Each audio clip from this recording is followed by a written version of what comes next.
warahmatullahi wabarakatuh. Perkenalkan, nama saya Lira Kamila, NIM 230101079, mata kuliah Pasar dan Analisa Digital, Fakultas Ilmu Ekonomi Sosial dan Humaniora.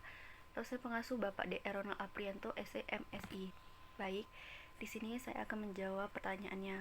Yang pertama, tipe channel pemasaran digital yang digunakan berdasarkan cerita.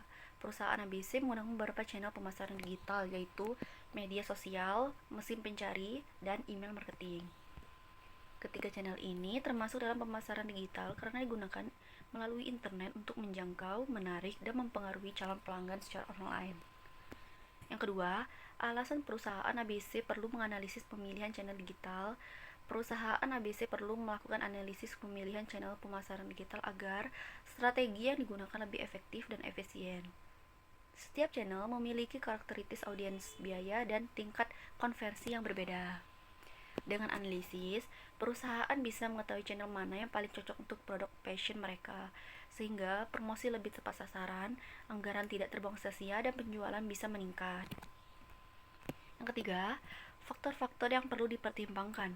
Ada beberapa faktor penting yang harus dipertimbangkan perusahaan ABC dalam memilih channel digital, yaitu pertama, target audiensnya, yang kedua, jenis produk, yang ketiga, biaya promosi, yang keempat, tujuan pemasaran, yang kelima, tingkat interaksi, dan yang keenam, persaingan di channel tersebut. Karena makin banyak pesaing bisa mempengaruhi efektivitas promosi.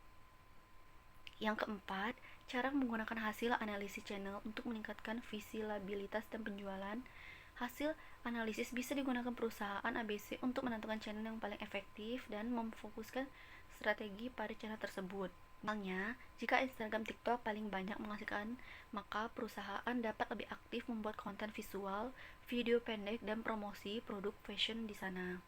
Selain itu, jika mesin pencari menghasilkan banyak pengunjung website, perusahaan bisa memperkuat SEO dan iklan pencarian. Jika email marketing menunjukkan tingkat pembelian tinggi, maka perusahaan dapat membangun database pelanggan dan mengirim promo khusus secara rutin.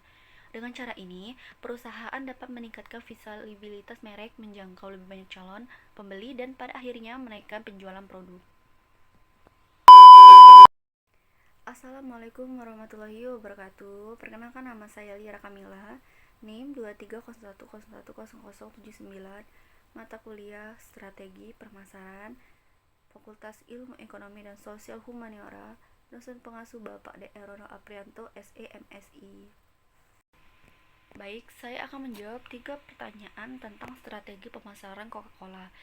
Yang pertama, hubungan strategi reposisi dan penargetan Coca-Cola dengan strategi periklanan dan kesadaran merek sangat erat. Reposisi dan penargetan membantu Coca-Cola menyesuaikan citra dan pesan produk agar sesuai dengan segmen pasar yang dituju. Sementara itu, periklanan digunakan untuk menyampaikan pesan tersebut ke konsumen secara luas, sehingga kesadaran merek dan brand awareness meningkat.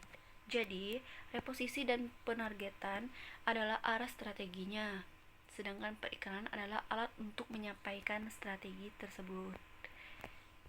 Kedua, strategi pasar yang diterapkan Coca-Cola lebih mendekati differentiated marketing. Artinya, Coca-Cola tidak hanya menargetkan satu kelompok pasar saja, tetapi membagi pasar ke beberapa segmen dan menyesuaikan pendekatan pemasaran untuk masing-masing segmen. Contohnya, Coca-Cola memiliki beberapa varian produk untuk remaja, keluarga, hingga konsumen yang peduli kesehatan. Dengan cara ini, Coca-Cola bisa menjangkau pasar yang lebih luas dan tetap relevan bagi berbagai konsumen. Yang ketiga, menurut saya, Coca-Cola tidak menggunakan saluran tingkat nol secara penuh dalam distribusi produknya ke pelanggan akhir. Coca-Cola umumnya memakai saluran distribusi tidak langsung seperti distributor, grosir, atau minimarket, supermarket, hingga restoran. Hal ini sesuai dengan teori dinamika saluran, karena produk minuman seperti Coca-Cola membutuhkan jangkauan distribusi yang luas, cepat, dan merata.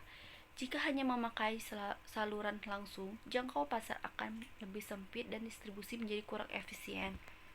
Karena itu, Coca-Cola lebih efektif menggunakan saluran distribusi berlapis agar produk mudah ditemukan oleh konsumen di banyak tempat. Demikian yang dapat saya sampaikan. Mohon maaf apabila dalam penyampaian tadi terdapat kata-kata yang kurang berkenan dan kurang tepat. Atas perhatiannya saya ucapkan terima kasih. Wassalamualaikum warahmatullahi wabarakatuh.